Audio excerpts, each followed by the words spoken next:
প্রথমে আমি ডিম সেদ্ধ করব বলে জল দিয়ে ডিম দিয়ে দিলাম আর একটু লবণ দিয়ে ডিমটা সেদ্ধ করে নিলাম। ডিম সিদ্ধ হয়ে গেছে, ডিমগুলোকে একটু চিড়ে চিড়ে দিলাম যাতে নুন ঢুকে যায়, মশলাটা ভালোভাবে ঢোকে, তার জন্য ডিমটাকে আমি চিড়ে দিলাম।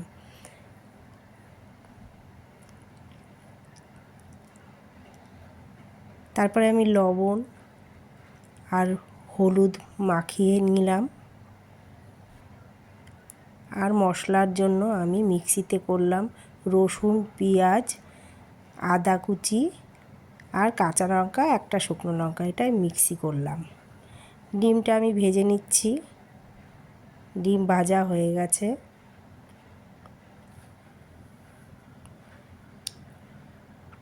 এবার আমি ক্যাপসিকাম ভেজে নিলাম একটু, আর সামান্য একটু নুন দিয়ে দিলাম।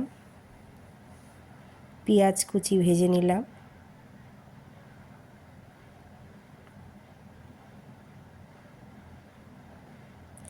মশলাটা, মিক্সির যে মশলাটা করেছিলাম ওইটা দিয়ে ভালো করে একটু ভেজে নেব। হলুদ গুঁড়ো দিলাম, একটু মিষ্টি দিলাম। এইভাবে তেল ছেড়ে এসে পরে একটু রেড চিলি সস দিয়েছি আর মশলা ধোয়া জলটা দিয়ে দিয়েছি। ডিম দিয়ে দিলাম। ডিম কষা মোটামুটি ভালোভাবেই হয়ে গেছে।